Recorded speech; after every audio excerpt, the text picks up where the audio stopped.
Just in time for spooky season, one of my favorite books ever has been adapted into a movie. Ruth Ware's The Woman in Cabin 10 follows a journalist covering a charity event on a luxury yacht. But when she hears arguing in the cabin next to hers and sees a body thrown overboard, no one believes her. I spoke to the author and the cast, including one of my very favorite actors, Keira Knightley, about the themes of the film and shooting on a very expensive boat. Someone's gone overboard!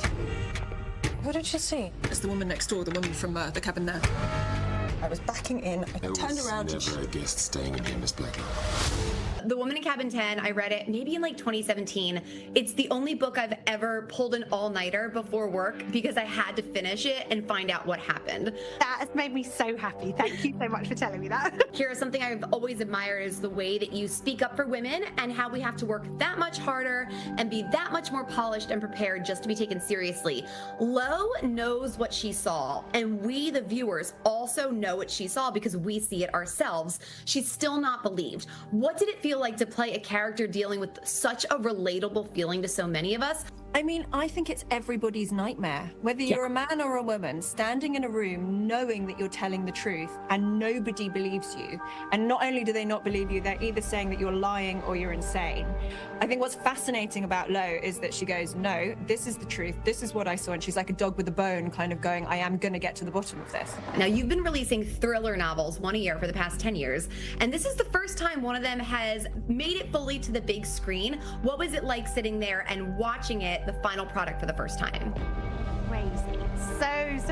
So wild. I think for me, the moment when I was sort of like, oh my gosh, this is actually happening, was when I got to go visit set and to see, like, you know, places that I'd imagined, characters that I'd imagined, dialogue that I'd written coming to life in front of my eyes was just the most out-of-body experience. It really was. Simon, this story has a lot of action and drama in a very contained quarters, a yacht, and I hear you did actually shoot on a boat. So yeah, it's really fun, but, and I'll hand over to Keira now, the restrictions were that it was a yacht that was built for 12 guests and 25 crew who worked on the boat. And we had the 25 crew, and then we had the 70 film crew, and then we had 20 actors. And because the yacht was so expensive, we weren't allowed to touch the walls, we weren't allowed to sit on any of the furniture, we weren't allowed to walk on any of the carpets. So we were all stuck on it for 12 hours a day. There were only tiny little designated areas where we were allowed to eat or drink.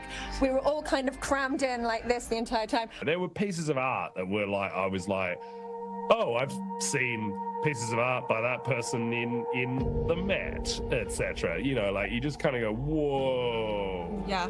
Getting to go on a cruise ship that was so close to the one that I'd described in the book, so close to what I'd imagined, that was really, really spooky. It felt like someone had sort of reached into my mind and plucked out what I was thinking of. David, you said the greatest blessing on this shoot was looking around you at the stellar cast and all of your castmates you were working with, and knowing that you deserved to be there, knowing that you could learn from them, and also knowing that they could learn from you.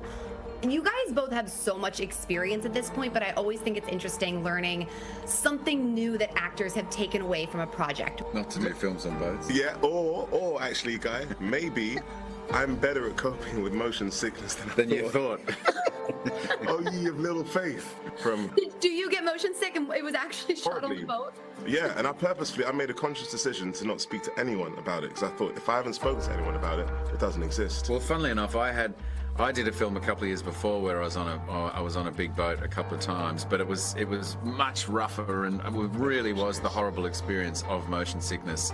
So what I took away from this one, I suppose, at least, was that not every boat trip has to be that horrible, because I didn't get sick on this. Neither did I. I mean, you know, it was quite smooth. It was such a pleasure to meet you. I can't wait for the 2027 novel. Oh, thank you so much. It was so nice to meet you. Thank you. Good on you. Thank you very much. Thank you. Thank you, bye.